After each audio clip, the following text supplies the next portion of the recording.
नमस्कार दोस्तों, राधे राधे। प्रेम से बोलिए विष्णु भगवान की जय। ज्येष्ठ मास के कृष्ण पक्ष की एकादशी को अपरा एकादशी कहा जाता है। इस दिन भगवान विष्णु की पूजा का खास महत्व होता है।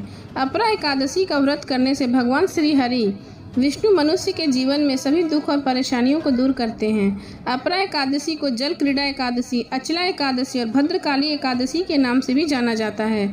इस दिन भगवान विष्णु की पूजा और व्रत करने से मनुष्य को अपार पुण्य मिलता है, इसलिए इसे अपरा एकादशी कहा जाता है। ऐसा कहा जाता है कि अपरा एकादशी के दिन पूजा करने से सभी मनुष्य की मनोकामनाएं पूर्ण होती हैं और जीवन में मान सम्मान, धन, वैभव और आरोग्य हासिल होता है। कहते हैं कि इस व्रत के प्रभाव से ब्रह्म हत्या, भूत योनि, दूसरे की निंदा, झूठ बोलना, झूठे शास्त्र पढ़ना आदि सभी तरह के पाप को नष्ट करते हैं। जो फल तीनों पुष्कर में कार्तिक पूर्णिमा को स्नान करने से या गंगा तट पर पितरों को पिंडदान करने से प्राप्त होता, वही अपरा एकादशी का व्रत करने से प्राप्त होता है। मकर के सूर्य के प्रयागराज में स्नान से, शिवरात्रि का व्रत करने से, सिंह राशि के बृहस्पति में गोमती नदी में स्नान करने से, कुंभ में केदारनाथ के दर्शन या बद्रीनाथ के दर्शन, स्वर्ण दान करने से अथवा अर्ध प्रसूता गौदान से जो फल मिलता है, वही फल अपरा एकादशी व्रत करने से मिल जाता है। अपरा एकादशी पूजा विधि: सुबह जल्दी उठकर स्नान आदि से निर्वित हो जाए, घर के मंदिर में दीप प्रज्वलित करें, भगवान विष्णु का गंगा जल से अभिषेक करें, भगवान विष्णु को पुष्प और तुलसी दल अर्पित करें, कथा चालीसा व भगवान की आरती करें, भगवान को प्रसाद का भोग लगाएं।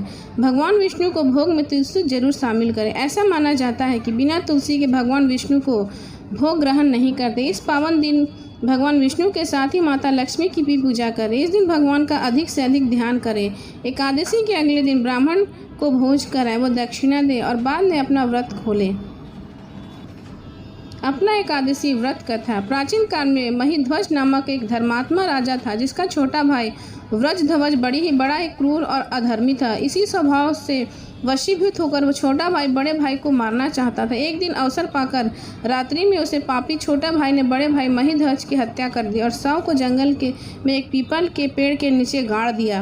अकाल मृत्यु के चलते राजा प्रेतात्मा के रूप में उस पीपल पर रहने लगा। प्रेतात्मा होने की वजह से वह इस जगह एक आसपास उत्पात करने लगा। एक दिन धौम्य नाम के एक ऋषि पीपल के समीप से गुजरे, तब उन्होंने इस प्रेत को देखा। ऋषि ने अपने तपोबल से प्रेत के उत्पात का कारण समझ लिया। सब कुछ जानने के बाद ऋषि ने उस प्रेत को पीपल के पेड़ से उतारा और उसे परलोक विधा का उपदेश दिया। दयालु ऋषि ने राजा को प्रेत योनि से मुक्ति भी दिलाई और इसके लिए स्वयं ही अपरा एकादशी का व्रत किया। साथ ही द्वादशी के दिन व्रत पूरा होने पर व्रत का पुण्य प्रेत को दे दिया, जिससे पुण्य के परिणाम स्वरूप राजा को प्रेत योनि से मुक्ति मिल गई। ऋषि को धन्यवाद देकर वह स्वर्ग चला गया। इस प्रकार अपरा एकादशी की कथा पढ़ने या सुनने से मनुष्य को सभी पापों से मुक्ति मिल जाती है। बोलो विष्णु भगवान की जय। एकादशी व्रत में जरूर सुने एकादशी माता की आरती। ओम जय एकादशी माता मैया, जय एकादशी माता, विष्णु पूजा व्रत को धारण कर माता।